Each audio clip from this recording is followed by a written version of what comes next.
জীবননগর গ্রামে বাস করত এক অত্যাচারী জমিদার। সে তার ক্ষমতা দিয়ে গ্রামের মানুষের সাথে যা ইচ্ছে তাই করত। তার ভয়ে কেউ মুখ খুলত না।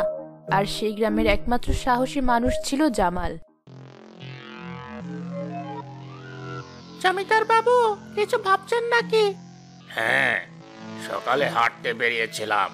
বাড়ি ফেরার পথে দেখলাম বটতলার কাছের জমিগুলোর ধান খুব ভালো হয়েছে।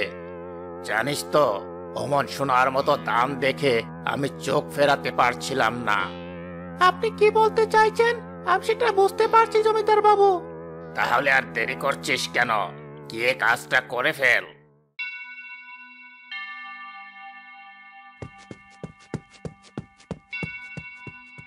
লিটল বয়, এ তুমি কি করছো?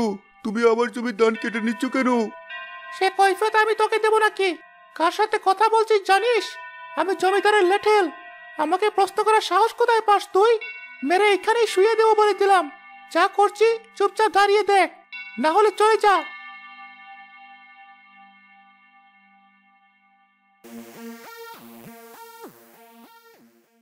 এ আবার কি হলো? আমার সব ধান নিয়ে চলে গেল। এবার আমি কি করব? কার কাছে যাব? আমি জমিদারের কাছে যাব। এছাড়া আমার আর কোনো উপায় নেই। জমিদার বাবু, আপনার লেটেল আমার জমির সব ধান কেটে নিয়ে এসেছে। দয়া করে আমাকে সেগুলো ফিরিয়ে দিন। বাঁচতে চাইলে আমার চোখের সামনে থেকে দূর হয়ে যা বলছি, না হলে ধান তো পাবি না, জীবনটাও দিয়ে যেতে হবে। যা বলছে এখান থেকে, না হলে বুকে লাথি দিয়ে তাড়িয়ে দেব।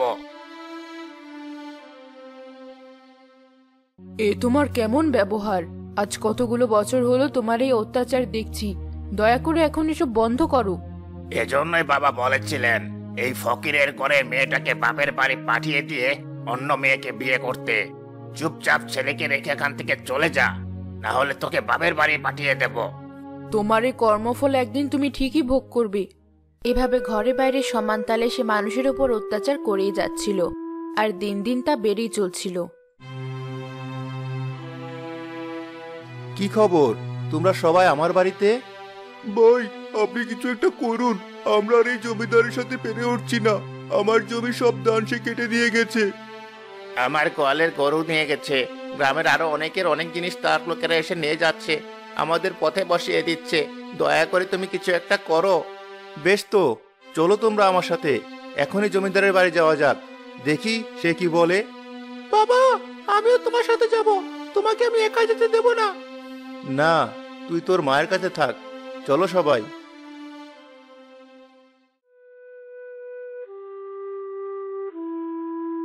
কিরে জামাল, গ্রামের সবাইকে নিয়ে আমার বাড়িতে কি চাস? আপনি গ্রামবাসীর উপর অনেক জুলুম আর অত্যাচার করেছেন।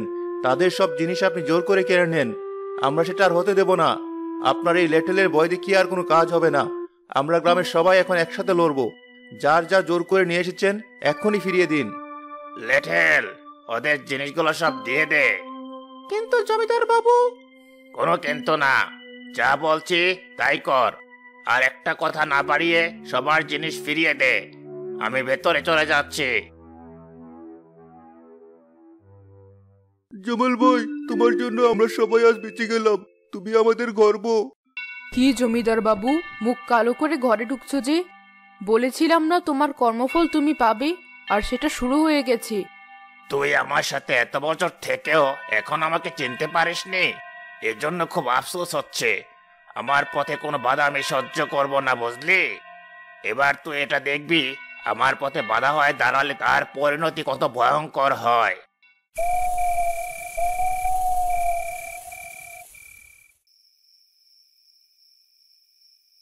গ্রামের সবার জন্য তো তুমি গিয়ে জমিদারের সাথে তর্ক করেছো। সে তোমার কোনো ক্ষতি করবে না তো? না, তা কি করে করবে? আর সবাইকে দেখে সে খুব ভয় পেয়ে গিয়েছিল, তাই বলার সাথে সাথে সবার সব জিনিস ফেরত দিয়ে দিয়েছে। সে তো তুমি বলছো, কিন্তু আমার কেন জানি ভয় ভয় করছে। মনে হচ্ছে কোথায় যেন বিপদ লুকিয়ে আছে। যতদূর জানি জমিদার ভালো মানুষ না। সে নিজের স্বার্থের জন্য সব করতে পারে। কে জানে কোন ছক আটছে। যা হবে দেখা যাবে। আর গ্রামের লোকের পাশে আমি থেকেছি, তারা নিশ্চয়ই আমার পাশে থাকবে। তুমি ওসব নিয়ে ভেবো না।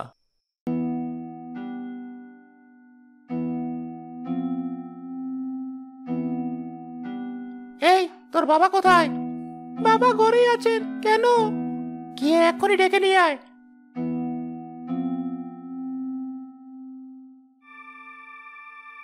বাবা, বাইরে জমিদারের লেটেল আরো কয়েকজন লোক দাঁড়িয়ে আছে, তোমাকে ডেকেছে। সে কি, এই রাতে ওরা আবার এসেছে কেন? তোমার যেতে হবে না, আমি গিয়ে কথা বলছি। আমি থাকতে তুমি গিয়ে কেন ওদের সাথে কথা বলবে? চিন্তা করো না, ওরা আমার কোনো ক্ষতি করতে পারবে না। তোমরা ঘরেই থাকো, আমি কথা বলে আসছি। ওই তো আসছে, ধর ওকে নিয়ে চল। এ কি, আমাকে এভাবে ধরে কোথায় নিয়ে যাচ্ছেন? ছেড়ে দিন, ছেড়ে দিন বলছে আমাকে। বেশি লাফালাফি করিস তাই না? জীবনের মতো তোর লাফালাফি আমি গুছিয়ে দেব। নিয়ে চল ওকে। এ কি, ওনাকে কোথায় নিয়ে যাচ্ছেন? ছেড়ে দিন। আমার বাবাকে ছেড়ে দিন, ছেড়ে দিন আমার বাবাকে। লেঠেল আর সেই লোকেরা মিলে জামালকে মেরে মাটি চাপা দিয়ে দেয়। শুধু এটুকুই হবে না, ওর ছেলে আর বউকে গ্রাম ছাড়া করতে হবে, না হলে গ্রামের মানুষ আবার আমার বিরুদ্ধে এসে দাঁড়াবে। কিন্তু এটা আমি হতে দেব না। চল এক্ষুনি।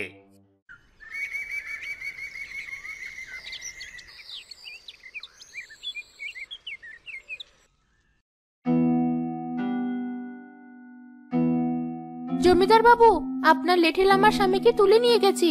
কোথায় সে? সে তার জায়গায় চলে গেছে। এখন তুই যদি তোর এই ছেলেকে নিয়ে এই বাড়ি থেকে চলে না যাস, তাহলে তোদেরকেও তোর স্বামীর কাছে পাঠিয়ে দেব।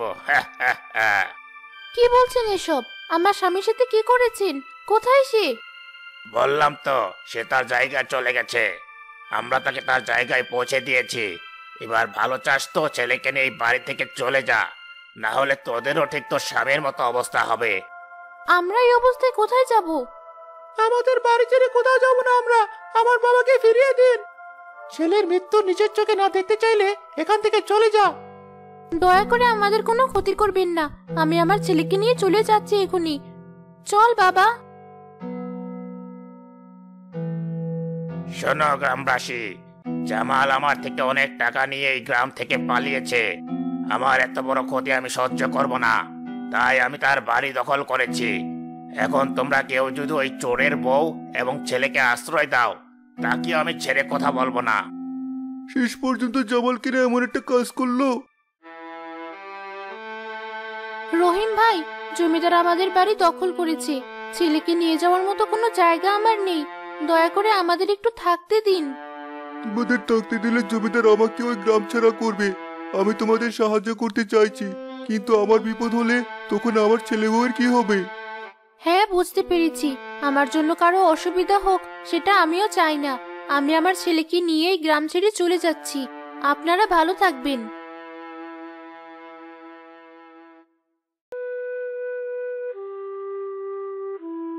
জমিদার বাবু, জামালের বউ আর ছেলে কারো কাছে আশ্রয় না পেয়ে গ্রাম ছেড়ে চলে গেছে। যাক, অবশেষে ঝামেলা থেকে মুক্তি পেলাম। এখন আর কেউ আমার দিকে আঙ্গুল তুলতে পারবে না। আমাকে মেরে ওর শান্তি হয়নি, আবার আমার স্ত্রী সন্তানকেও রাস্তায় নামিয়েছে। এই জমিদারকে আমি কিছুতেই ছাড়বো না। ওকে আমি ওর উচিত শিক্ষা দেব। ওই তো ওর ছেলেকে দিয়ে ওকে সাহায্য করব আমি।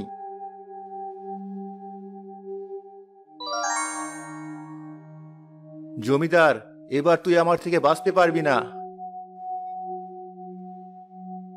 মোহন বাবু, জমিদার বাবু তোমাকে ডেকেছে।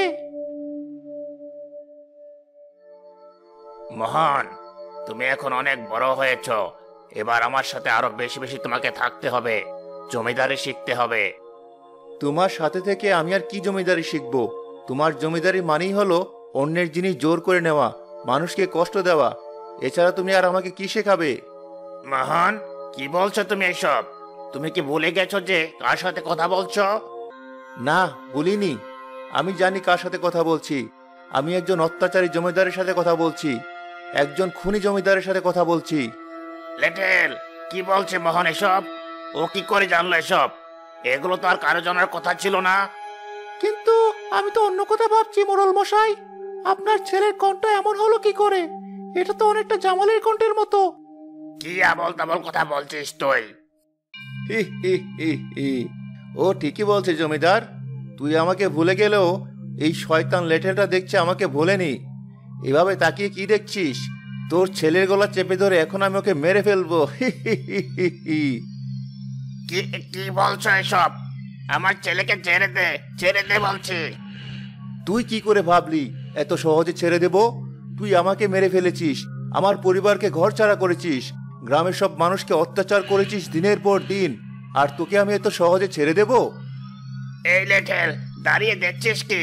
ওকে থামা, আমার ছেলেকে বাঁচা, না হলে তোকেও দুনিয়া থেকে সরিয়ে ফেলবো আমি।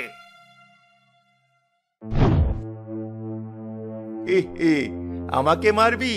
নে মার এবার আমাকে, দেখি তোর কত শক্তি, মার আমাকে। ওরে বাবা, ছেড়ে দাও, দয়া করো আমাকে।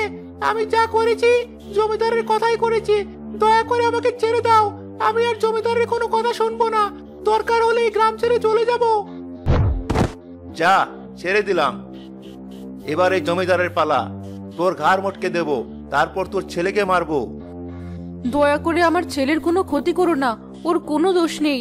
আমি আর আমার ছেলে জমিদারকে অনেক নিষেধ করেছি, কিন্তু সে কোনো কথা শুনিনি। দয়া করে তুমি আমার ছেলেকে ছেড়ে দাও। জামাল, আমি অন্যায় করেছি, তুই আমাকে যা ইচ্ছা শাস্তি দে, কিন্তু আমার ছেলের কোনো ক্ষতি করিস না। তুইও তো একজন বাবা, দয়া কর আমাকে। বেশ, তুই তাহলে আমার স্ত্রী সন্তানকে তাদের বাড়িঘর ফিরিয়ে দে।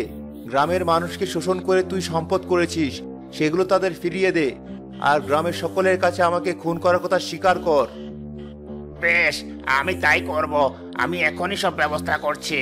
লেঠেল, এখনই সবাইকে ডাক, আর এখনই গিয়ে ওর বউ আর ছেলেকে এই গ্রামে নিয়ে আয়। ঠিক আছে জমিদার বাবু। আমি এতদিন আপনাদের সাথে অনেক বাজে ব্যবহার করেছি, আপনাদের অত্যাচার করেছি। আমি আজ সবার সবকিছু ফিরিয়ে দিলাম, আর জামালকে আমি মেরে ফেলেছিলাম, ওর কোনো দোষ ছিল না। এখন আপনারা আমাকে যা শাস্তি দেবেন আমি তা মাথা পেতে নেব। এবার আমার মুক্তি মিলল, আমি চলে যাচ্ছি, তোমরা ভালো থেকো।